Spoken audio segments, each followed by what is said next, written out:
時事風雲係由 Grand City 車城車身修理中心特約贊助。節目主持劉達明，熱線電話604-280-1320。就覺得8月16號星期一嘅時事風雲，今日我有兩位咧係嚟自香港遠方嘅朋友同我哋做特別嘉賓嘅。咁第一位就係香港社民嘅副主席吳文遠先生，文遠你好。大家好。第二位就係香港社民嘅秘書長季思傑先生，佢叫我稱呼做阿季嘅。阿季哥你好。阿季得啦。OK，嗱今日請兩位社民嘅特別嘉賓嚟咧，咁啊今日同你講香港嘢啦，我哋叫你講嚟講下賓館或者你都唔熟啦。嗱首先我想問下啦。點解呢次遠道嚟北美之行咧？有咩目的啊？係走過嚟咩事？係咪見到啲支持者㗎嘛？你哋或者文遠講先啦。其實今次我哋過嚟美加之旅咧就好頻密，走6個城市。咁最主要咧就係想話答謝翻我哋啲支持者啦。因為喺5區公投期間咧，就好多海外嘅支持者咧都即係身體力行，自己特登咁樣搭飛機飛翻嚟香港投票。真係有嘅咩？有好多。跟住甚至乎做義工嘅。咁另外嗰啲就算冇能力飛翻香港嘅支持者都好咧，佢哋都好落力咁幫手，即係打翻電話翻香港，叫啲親戚朋友出嚟5區公投投一票。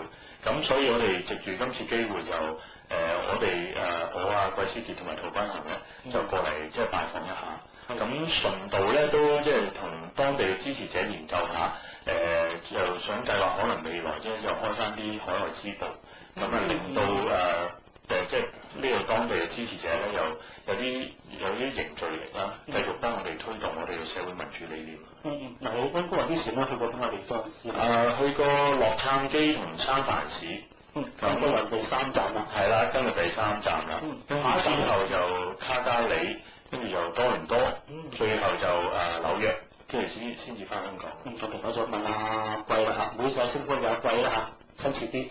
呢次過嚟咧，頭先聽阿文遠講咧，話想搞個海外嘅支部，點解咁嘅理念咧？如果搞嘅時候幾好喎嗱，民建聯、民主黨都未有話海外搞支部喎，點解你哋社民聯會有個咁嘅概念啊？我諗咁講咧，因為本身即係有啲個人嘅關係，譬如毓民同埋阿大道，其實喺加拿大呢邊，因為佢哋一方面即係阿大道根本係加拿大人嚟㗎啦，另外一個毓民其實你知佢啲仔都已經喺美國嗰邊，咁加上佢係名嘴，本身即係佢自己原先已經有好多朋友同埋支持者喺呢度，咁變咗社民聯由佢創辦到即係都過咗好幾年啦。我哋而家其實我哋比較喺其他政黨嚟講，我哋喺海外嘅支持都多嘅，亦都有咁嘅即係支持班底喺度。咁以往就有少少似係朋友聚會嘅性質多啲，但係我哋經歷過即係5區公投之後，覺得其實呢一股支持嘅力量好多係源於，因為其實佢哋好多本身喺香港移民過嚟，但係始終嗰個佢哋嘅根嚟嘅。佢哋從來都冇放棄過香港，包括都好注意香港即係各方面嘅發展。咁我哋就想即係同佢有一個更緊密嘅聯繫之餘，同埋譬如講我哋政黨喺香港，我哋諗一啲政策或者我哋要爭取嘅一啲社會行動咁講。我哋喺香港當然我哋有一套睇法，咁但係我哋有時都想話，即係譬如喺美加呢邊嘅海外香港朋友，佢哋有一個抽離啲嘅身份，佢哋其實都可以俾到好多寶貴意見。咁所以即係透過成立支部，第一我哋可以有一個緊密啲嘅接觸啦。咁再者我哋可以再將一啲我哋喺香港進行嘅活動咧，更加即係 regular 啲咁樣，同佢哋大家有啲溝通有啲交流。咁初步而家嗰個反應點啊？你去咗美國嗰邊先啦，洛杉磯先啦，有第3站溫哥華。初步嚟講咧，佢哋接觸啲支持者或者有啲公眾嚟講，對你哋搞一個海外支部支持多啲啊，啲話係覺得反對多啲啊？文遠即係好 positive 啊！我哋大概三藩市加多倫多地今日出嚟三藩市加埋都有成20幾30個新會員，即係報名嘅。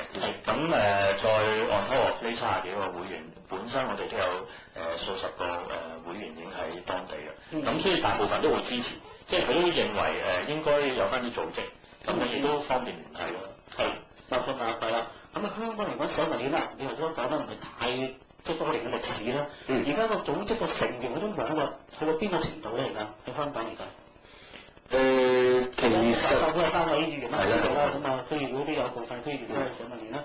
其實喺網絡膨脹緊啦，因為都係維持不變嘅。我諗咁講就唔好話個網絡膨脹緊。首先我諗好多人外間會有啲誤會嘅時候，覺得因為我哋社民連選擇抗爭嘅路線比較激進一啲，咁就好多時候睇電視新聞睇到報紙上面嘅照片，好似都係後生仔多。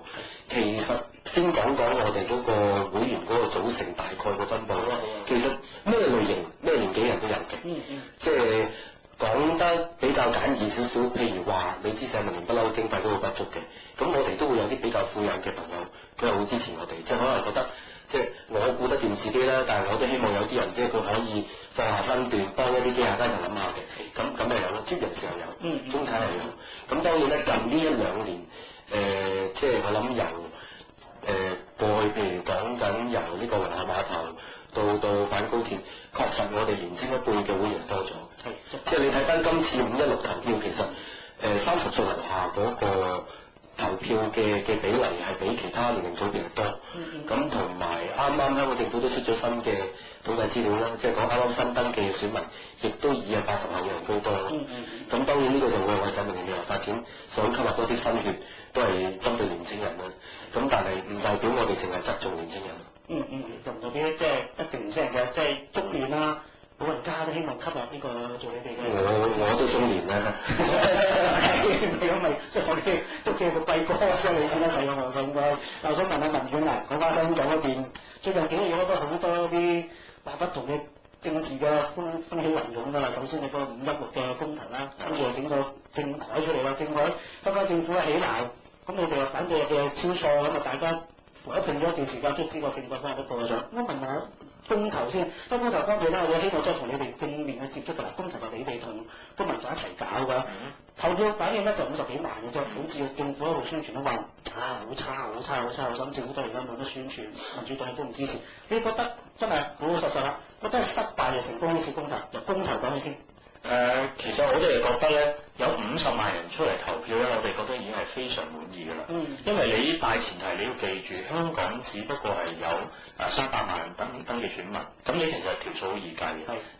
你正常一般補選個投票率都係偏低㗎啦。咁你當你有一半都係得到150萬，跟住你6-4比率建制派因為杯葛啦，又已經冇咗40%。咁你計翻條數都差唔多係100萬人到係即係支持泛民啦。但係你再加上民主黨即係唔積極咁樣參與呢次選舉活動啦，咁又令到好有一部分嘅泛民主派支持者咧就冇得出嚟，即係冇出嚟投票。咁所以如果喺咁嘅情況之下，再加上政府做好多即係手腳即係啲投票站又轉咗地點跟住大眾傳媒大部分都係即係冷處理我哋呢個公投活動。特首又話要特首都話唔投票嘅，係咯。咁你都仲有50萬人即係肯出嚟嘅話，就呢50萬人代表佢哋好堅決地支持呢個我哋嘅議題，就係2012雙普選廢除功能組